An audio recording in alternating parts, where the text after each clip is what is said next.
Pour Corinne, chaque journée ressemble à un parcours du combattant. Elle se lève à 6 h du matin pour se dépêcher de réveiller 3 de ses fils pour les faire partir à l'école avant de s'occuper de son 4e enfant, Maxence. Il a 6 ans et est atteint de la maladie d'Hirschsprung. Son estomac et ses intestins ne fonctionnent pas. Il est donc incapable de digérer de la nourriture. Depuis sa naissance, il n'a jamais mangé et est nourri en permanence par perfusion. Corinne a dû apprendre à se transformer en infirmière pour s'occuper de lui et ne surtout pas faire d'erreur. J'ai pas droit à ce que, comme dit Maxence, qu'il y ait une petite bête qui rentre dans son corps. Un petit garçon qui rêve de devenir un jour comme ses frères. Peut-être quand j'aurai 10 ans, il faut peut-être te l'enlever. Peut-être. Le mari de Corinne, Sébastien, est agriculteur et passe ses journées dans leur ferme, se trouvant à 1 heure de leur domicile. Il y travaille très souvent, de 6 h à 22 h, et ne voit pratiquement jamais sa famille. C'est la galère, oui. Faut courir tout le temps, sauter les repas et ramer, en espérant d'arriver au bout avant l'horaire fatidique de l'heure du repas du soir. Corinne a donc l'entière responsabilité de la maison et de leur petit garçon handicapé avec l'aide de sa maman. Des journées infernales qu'elle a parfois beaucoup de mal à vivre loin de son mari. Mon mari me manque parce que quand je vois la pendule qu'il est 9 h 10, je stresse. Ma vie, elle n'aurait pas dû être comme ça. Lorsque Corinne et Sébastien se retrouvent le soir, c'est surtout pour parler organisation et rien d'autre. Mais non, il y a un truc qui n'est pas marqué. À 16 h 30, faut que je sois à l'école. Faut que je branche Maxence avant. La maman de Corinne le sait bien, cette situation ne peut pas durer éternellement. Sa fille va devoir trouver une solution avec son mari, trop souvent absent à son goût, ce qui ne va pas être simple. Tu me retournes tout sur le dos, comme à chaque fois. Et surtout, Corinne va tout faire pour que l'académie accepte Maxence dans une école spécialisée pour les enfants handicapés. Elle le sait, si la réponse est positive, sa vie et celle de son fils changera du tout au tout. Je suis maman de 4 enfants, dont l'un est très malade, et mon mari est agriculteur et très pris par l'exploitation. Il est tout le temps absent. Je me bats seule contre cette maladie, et j'ai peur que si cette situation perdure, eh bien, notre famille éclate. Je sais que je suis toujours absent, que je vois bien que Corinne est débordée et qu'elle va craquer. Mais je n'ai pas d'autre choix que d'être tout le temps à la ferme. Je suis pris et je n'arrive pas à me libérer plus de temps. J'ai peur que si papa ne change pas, que maman risque de quitter papa. Corinne est quelqu'un de très forte, mais de très fragile en même temps. Et jusqu'où sa force ira-t-elle, je ne sais pas. Et le jour où elle s'écroulera, ça fera mal à tout le monde. Et Sébastien lui-même se sentira perdu. Parce que pour lui, je pense que Corinne est invincible.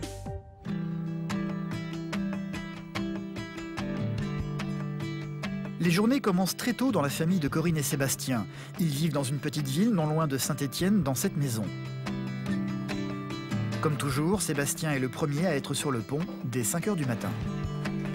Quand je pars, il est 5h30, donc je vois personne, quoi.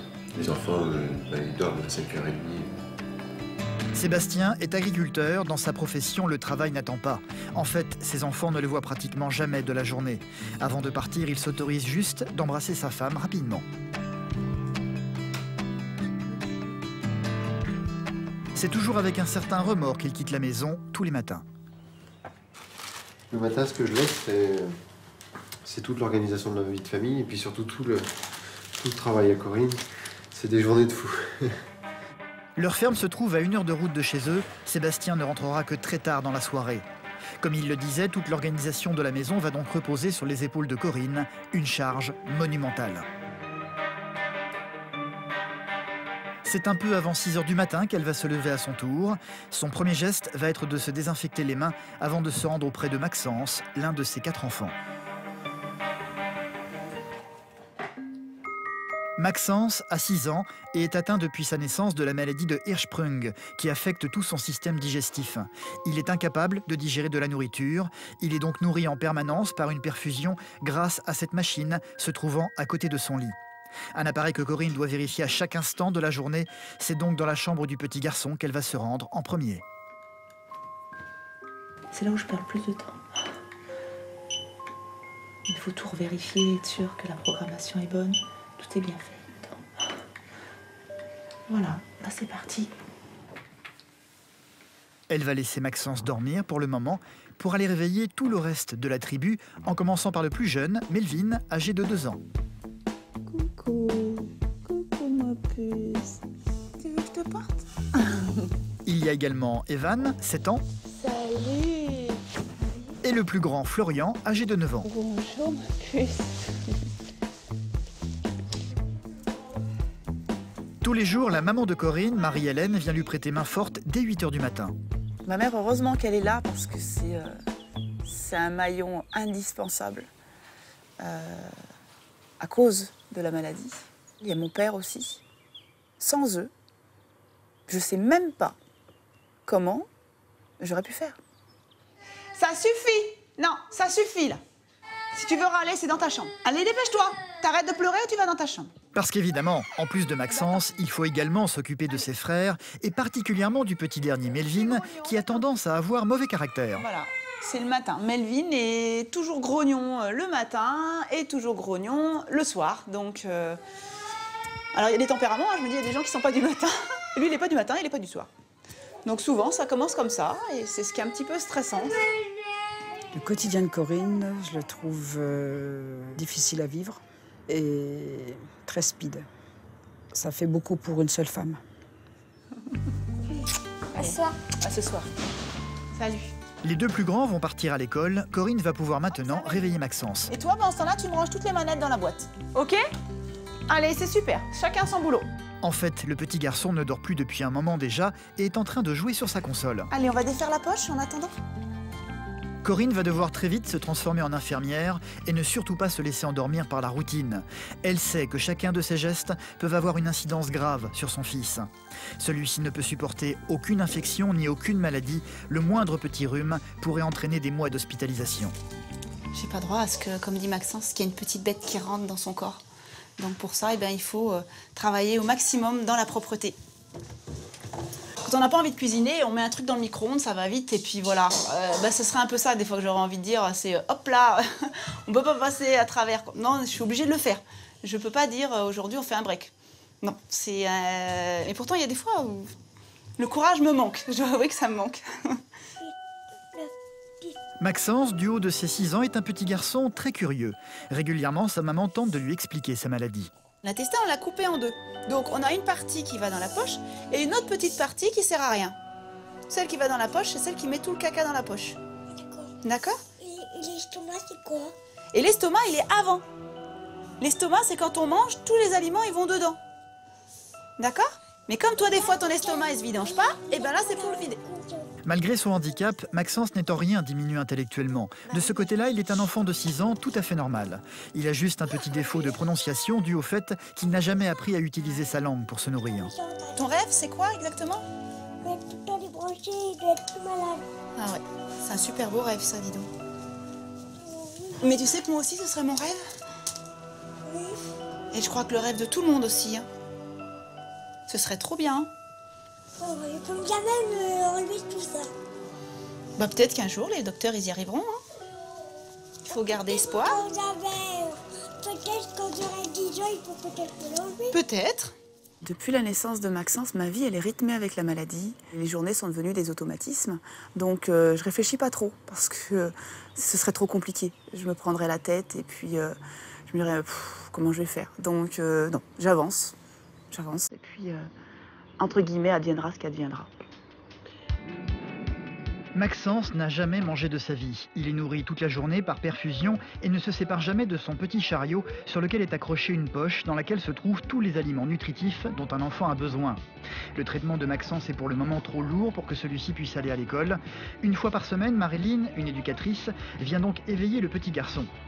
Moi, je ne fais pas d'école, sauf nous, c'est un but un peu plus ludique. Simplement pour qu'il accroche et qu'il puisse parler, pas forcément du handicap ou de ses difficultés, mais à travers le jeu, on fait plein de petites choses. Quand on parle de plein de petites choses, Pour Corinne, c'est clair, ça n'est que temporaire. Pour elle, il n'est pas question que son fils n'aille pas un jour à l'école. Et le plus tôt sera le mieux. Elle a donc fait une demande à l'académie pour que Maxence soit admis dans une école proche, spécialisée pour les enfants handicapés. Il n'y a que 6 places de disponibles pour le moment. Elle n'est donc pas sûre d'y arriver. C'est important qu'il aille à l'école. Oui, il faut qu'il y aille. Il n'y a pas le choix. En septembre, qu'il aille à l'école, qu'il parte le matin comme ses frères, qu'il rentre le soir, que le matin soit libre, enfin dans la journée je sois libre, Et moi, je fais comme les autres mamans, c'est-à-dire que je vais bosser, je m'occupe de mon petit dernier quand il veut, le midi, je m'occupe d'aller rentrer les autres et de les faire manger, sans le stress, sans tout ça. Et lui, il va progresser. Enfin, il va apprendre à lire, il va apprendre à compter, il va apprendre ce que c'est qu'un cadre, parce que c'est pas bien. Hein. Maxence a tout de même droit à des petits moments de répit dans la journée. Durant 4 heures, il est enfin libéré de son chariot, ce qui lui permet de s'amuser dans le jardin. Son papa Sébastien est lui exilé durant la journée, loin de chez lui, dans cette ferme se trouvant à 1 heure de route de leur maison. Mon objectif, c'est vraiment de ne pas arriver tard le soir. Mais malheureusement, le métier, il est fait que voilà, dans l'agriculture, il y a des surcharges de travail, il y a des imprévus. Et puis la ferme est très importante. Sébastien se consacre donc entièrement à ses animaux avec, comme à chaque fois, l'espoir de pouvoir aujourd'hui rentrer un peu plus tôt que la veille. Je souffre d'être loin des enfants, de la famille, de ne pas pouvoir gérer leur quotidien. Parce que finalement, je gère le quotidien de ma ferme, c'est-à-dire que je m'assure que les bêtes soient bien logées, bien nourries, que tout se fasse sur leur cycle pour qu'on arrive jusqu'au terme de la production. Et puis finalement, je m'occupe de mes enfants qu'occasionnellement. Donc je suis une distraction de week-end. Et puis dans le quotidien, ce qui est l'éducation, j'interviens dans les décisions, mais je ne suis pas dans la réalisation. C'est dur. Melvin, si tu cries trop, tu vas aller dans ta chambre.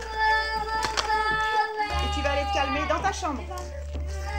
Pas question pour Corinne non plus de se reposer à la maison. Elle doit installer la poche de nourriture de Maxence tout en essayant de calmer le petit Melvin avec l'aide de sa maman, Marie-Hélène.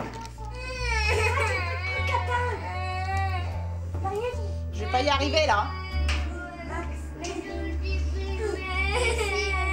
Si ça ne s'arrête pas, moi je vais l'arrêter. Hein. Corinne crie beaucoup. Elle n'a pas vraiment le temps de s'occuper de ses autres enfants. Les soins de Maxence sont prioritaires, une chose à laquelle elle a dû s'habituer. Depuis que Maxence est né, je sais pas ce que c'est de pas stresser avec cette machine, avec oui, je pense que c'est vrai que ça va être dans ces moments-là où je vais un peu maudire le fait que je dois faire ça en priorité, j'ai pas le choix. Ça passe avant tout, ça passe avant le confort des autres, ça passe avant le calme et la sérénité dans la maison. Melvin, si tu te calmes pas, je vais te calmer, mon petit bonhomme. Hein. C'est une seringue qui était prête, enveloppée dans un champ stérile. Oui, mais moi je l'avais ouvert parce que je savais pas ce qui était dedans, on ne m'avait pas dit. Nous sommes en fin de journée, la patience de Corinne commence à avoir des limites. Dans ce genre de moment, c'est sa maman qui prend pour les autres. Marie-Hélène est là comme tous les jours depuis 8 h le matin pour aider sa fille, mais cette dernière n'a plus qu'une envie, la voir rentrer chez elle. Elle est largement finie la journée là, donc ce serait vraiment le moment de rentrer et puis d'être à côté de ton mari, c'est-à-dire mon papa. J'aime pas partir et puis savoir qu'il y a encore plein de choses à faire, quoi. Oui, mais là tu peux pas m'aider. Si, la douche pour Melvin, si. Ah oui, c'est Florian qui va encore s'en occuper, quoi. S'il te plaît, et puis après tu me donneras la douche à Melvin, d'accord ? Marie-Hélène connaît les mouvements d'humeur de Corinne, ce qui ne va pas l'empêcher d'avoir beaucoup de mal à partir. C'est bon, tu y vas, sinon après, je vais stresser et m'énerver. Bon, c'est donc à contre-cœur que la maman de Corinne va finir par partir. Je vais y arriver. Et des fois, je sais pas comment leur dire sans les blesser, quoi. Mais il y a un moment où j'aimerais souffler. Tant pis, je vais ramer. Tant pis, ça va être dur. Mais laissez-moi dans ma merde. Mais je voudrais être juste un moment toute seule, sans me dire j'ai maman là, j'ai papa là. J'essaye, le cordon ombilical il a été coupé pendant tout un temps, hein. Je me suis débrouillée tant que la maladie n'était pas là. Et là j'ai l'impression qu'il est revenu, quoi.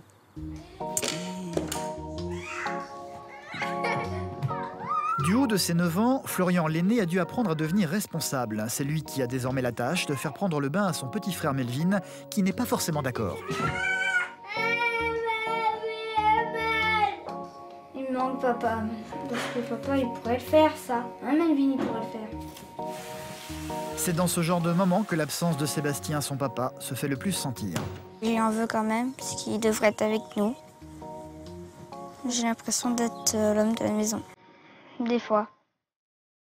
Un sentiment partagé par Corinne. Il est plus de 21h et Sébastien n'est toujours pas rentré à la maison. Mon mari me manque parce que quand je vois la pendule qu'il est 9h10, je stresse en me disant mes enfants ils ont école demain. Et moi, quand en principe on a école demain, à 21h on est au lit. Et là, ils seront pas au lit avant, j'en suis sûre, 22h. Je pense et j'espère du fond de mon cœur que s'il pouvait être là, il serait là. Il n'est pas là parce qu'il a du boulot, parce que ouais, je m'efforce de me dire, je fais tout ça, j'avance, je bûche, parce qu'il peut pas faire autrement. Je pense qu'il pourrait rentrer plus tôt s'il y avait une meilleure organisation sur la ferme. Mais peut-être que je me plante, peut-être que j'ai pas le droit de le penser ça. T'es dans le bain toi. Je me dis peut-être que j'ai pas le droit de le penser, peut-être que justement ils donnent leur maximum et c'est ce que j'essaye de m'efforcer de croire, bien que j'ai de plus en plus de mal. C'est donc avec Florian, le plus grand, que Corinne va gérer la maison. Tu préfères quoi? La table ou t'occuper de Melvin? Melvin. Allez, c'est parti. Moi, je mets la table. Merci. Florian, avec le temps, est même devenu expert dans l'art de changer les couches de son petit frère. D'accord, ok. Bon, bah, très bien. Corinne, de son côté, va prendre des nouvelles de Sébastien, qui, pour le moment, est toujours dans la ferme. D'accord, bah, je mets les enfants à table, là. Non, mais c'est bon, c'est pas grave. Ok. Allez, je te laisse. À tout à l'heure. Salut. Sauf que Sébastien est loin d'être rentré. Il y a toujours des imprévus qui font prendre du retard à la ferme, et ça n'a pas manqué aujourd'hui. Son tracteur est tombé en panne et une fuite vient de se déclarer. Il faut la réparer sans plus attendre. Il y a toujours un détail pour poser problème. C'est infernal. Ben, l'accumulation de tout ce qu'il y a à faire, avec des imprévus comme ça, et ben, c'est tout bon pour être en retard, quoi. Les minutes passent, et j'ai encore pas réparé mon tracteur. Donc la réparation, je sais pas trop ce qu'il y a, je sais pas combien de temps ça va me prendre. C'est la galère, ouais. Faut courir tout le temps, sauter les repas et ramer, en espérant d'arriver au bout avant l'horaire fatidique de l'heure du repas du soir. Après la fuite, Sébastien va tenter de réparer son tracteur le plus rapidement possible pour avoir peut-être la chance de voir ses enfants aujourd'hui. À la maison, hélas, le dîner est déjà terminé. C'est bon, t'as fini, Florian? Allez, bah, tu files, tu fais pipi, puis tu vas te coucher, s'il te plaît. Ok? Allez. Je donne à Melvin, là, je finis son yaourt et je viens vous faire un bisou. Extinction des feux, hein. Ce soir, c'est donc sans son mari que Corinne va coucher ses enfants. Oh, je t'aime. Eh, je t'aime. Je t'aime, maman. Bonne nuit, ma puce. Oui, j'en veux à Sébastien de pas être. Oui. Les moments où je suis très en colère. Mais par contre, lui dire, non. Je vais pas lui dire parce que je sais que la ferme, c'est très prenant. Mais non, il y a un truc qui n'est pas marqué. À 16h30, faut que je sois à l'école. Il y a l'expo. Putain, j'ai oublié de le noter. Ouais, il y a l'expo. École Expo Flo. Je lui ai promis d'aller voir sa sculpture. École Expo. Si on prépare bien la journée du lendemain, elle va mieux se passer. Alors qu'il y a des fois où, par la fatigue, on dit allez hop, c'est bon, là, et on a pris du retard, il est 23h, on regarde pas ce qu'il y a à faire demain, on va se coucher, j'en ai marre. Bon, paf. Le lendemain, c'est catastrophique. Faut que je branche Maxence avant. C'est tout, j'ai pas le choix. Je débranche à la ferme, je le rebranche. Je le rebranche. Je vais à l'école de Flo, je vois son expo. 16h30. Difficile de trouver juste un moment pour eux, sans parler d'organisation, sans parler de travail et sans se préoccuper de la santé de leur fils. Tant que ça tient, on va faire avec. Sauf que je pense que le jour où ça tiendra plus, malheureusement, ce sera la famille qui sera éclatée. Et que peut-être que là, on ne pourra plus revenir en arrière. Alors qu'avant qu'elle éclate, peut-être qu'on peut envisager les choses autrement. Parce que ouais, quand ça va casser, quand ça va éclater, ce sera peut-être trop compliqué pour revenir en arrière. Ce sera trop tard. Un rythme de vie qui effraie beaucoup Marie-Hélène, la maman de Corinne. Elle se rend bien compte que cela ne peut pas continuer comme ça. Nous sommes le lendemain, Sébastien est retourné dans sa ferme dès le lever du jour. Le seul contact que sa femme aura avec lui, c'est par téléphone. Oui, allô? Oui? Oui, je suis quand même inquiète pour ma fille, parce que tout en étant forte, je la sens fragile. Si un jour elle craque, qu'est-ce que ça va donner? C'est le pilier qui va s'écrouler. C'est elle, le pilier de la famille, c'est pas lui. Marie-Hélène est une femme discrète. Aujourd'hui, elle va pourtant décider d'en parler ouvertement à sa fille. Nous, on a l'impression, en fin de compte, que tu es toute seule. Où est le rôle de Sébastien dans ces cas-là? Il est là pour que parer aux factures à la fin du mois, donc avoir son rôle de père qui ramène, qui nourrit sa famille, qui paye les factures, qui paye le loyer. Est-ce que Sébastien est là quand même pour toi de temps en temps? Que pour toi? Il est là pour mon rôle de mère, mais pour mon rôle d'épouse, non, on n'a plus rien, on ne fait plus rien ensemble. Si je prenais l'initiative de discuter une fois avec Sébastien en disant faut qu'on se parle. On l'a déjà fait quelques fois, de dire, mais souvent c'est sous le coup de la colère, donc pourquoi pas, on peut très bien essayer d'une discussion ouverte en disant voilà les problématiques, mais il me faudra presque un résultat sur un point tout de suite, quoi, que je vois que je ne vais pas encore avancer en espérant quelque chose, et comme sur un manège où tu as le pompon et que malheureusement tu n'arrives pas à l'attraper parce qu'à chaque fois il est trop haut, ou alors il est juste à ton niveau, tu te dis le tour suivant c'est forcé, je vais l'attraper, mais non, il est monté, ou alors quelqu'un d'autre l'a attrapé. Tant pis pour toi, c'est le tour suivant. J'en veux beaucoup à Sébastien.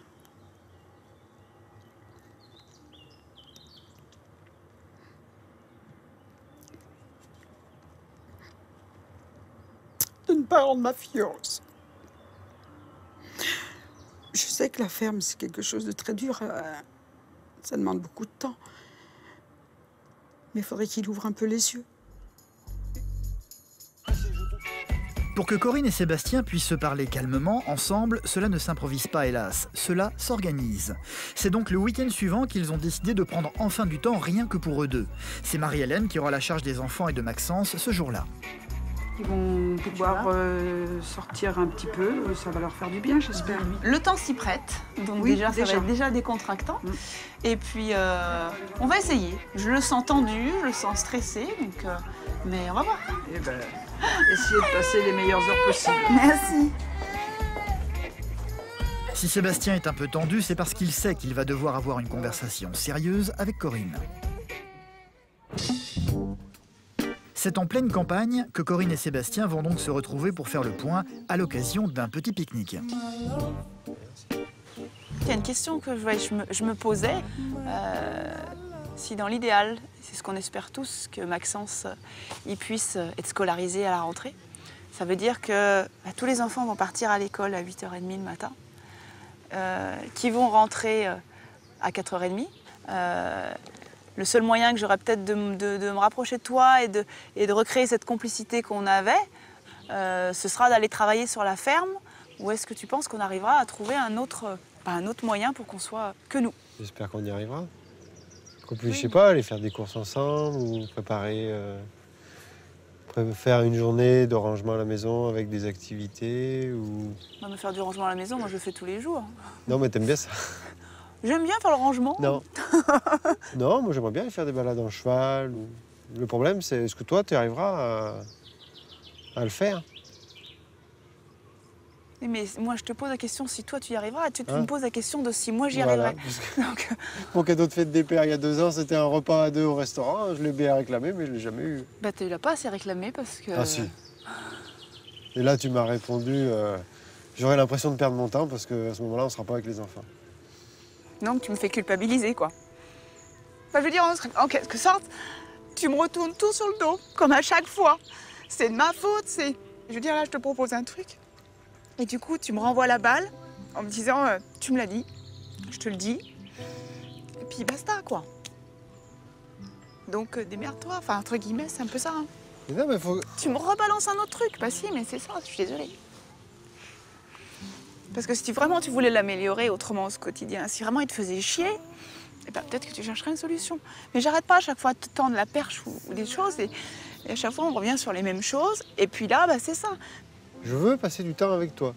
Ce que je vais faire, moi, c'est tout faire pour m'organiser, reprendre la gestion complète de la ferme pour voir comment gagner du temps. Le tout, c'est pour que je puisse avoir confiance dans ces mots-là, eh ben, il va falloir me mettre une date assez proche et que je puisse voir cette concrétisation.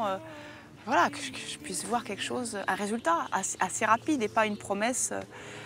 Parce que je sais que là, il y a les foins et puis il va y avoir d'autres choses. Il y a toujours quelque chose. Oui. Voilà, donc il faut se l'imposer et puis voilà, quoi. Une discussion difficile, mais cette fois-ci, Sébastien semble déterminé à faire des efforts, de quoi redonner de l'espoir à Corinne.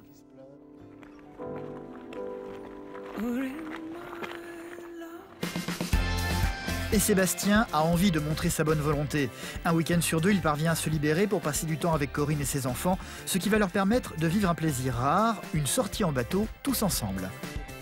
Un vrai bonheur, en tous les cas pour Maxence, qui va pouvoir profiter pleinement de ses 4 heures quotidiennes, sans la présence de son chariot de soins. On est en train de s'évader, tout en partageant un super moment en famille. Et toi, tu te sens comment? Bien, et puis bon, tout est bien préparé, donc on sait qu'il y a peu de risques de soucis. Donc, ah ça c'est sûr, on n'a rien à organiser, donc voilà, pour une fois... Et puis on s'est laissé prendre en main dès l'arrivée, et c'est vrai que ça c'est tranquille, quoi. Ce qui permettrait maintenant de vraiment soulager son quotidien et surtout de la rendre heureuse pour son fils, c'est de voir Maxence accepté dans cette école spécialisée pour les enfants handicapés se trouvant non loin de chez eux. Il n'y a que 6 places disponibles. C'est aujourd'hui qu'ils doivent avoir la réponse de l'académie pour savoir si leur fils est enfin accepté ou non. Pour lui, ce serait une nouvelle vie, il en rêve depuis longtemps. Corinne va donc appeler pour avoir la réponse.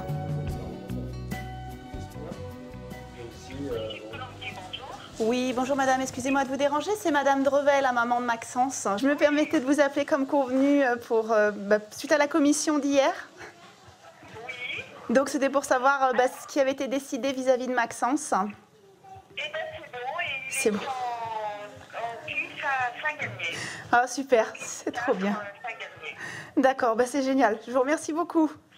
De rien, une bonne continuation. Hein. Ah oui, on va pas. Oui, on va bien continuer. C'est un nouveau départ, donc voilà, super. Je vous remercie beaucoup. Très bien. De rien. Merci madame. Merci. Au revoir. Maxence! Corinne et Sébastien vont se dépêcher d'annoncer la bonne nouvelle à Maxence, en train de jouer à côté. Ils ont dit oui pour que tu puisses aller dans ta nouvelle école. Tu sais l'école qu'on a été visiter, la nouvelle école, la grande. Tu peux y aller, c'est tout bon. Ils ont dit oui. Tu as ta place. Ah il faut attendre que les vacances soient passées, comme Florian et Van. Et dès que tout le monde reprend l'école, on achète le nouveau cartable, on prend toutes les affaires et on file à cette école. Ouais. Ça changera quoi? Ça va te changer quoi d'aller à l'école? Qu'est-ce que tu vas pouvoir faire? Des devoirs. Et puis avoir des Pas. T'en as beaucoup des amis, toi? Non, on n'est pas encore fait. Voilà. Et là, tu vas pouvoir en avoir. Des vrais copains. Ouais, mais je sais pas comment on va faire les copains. Oh, t'inquiète pas, tu vas vite apprendre comment ça se fait. L'école, c'est une ouverture, c'est un espoir. On mise beaucoup sur elle, surtout, ouais, c'est une nouvelle vie. Marie-Hélène, la maman de Corinne, en a bien conscience. C'est bouleversée qu'elle va annoncer la nouvelle à son mari, le grand-père de Maxence. Je pouvais entendre la dire. Non. C'est bien. Oui, c'est une bonne chose. Oui. Oui, c'est une bonne nouvelle, oui. Child's play. I was silly with your heart that day. I enjoyed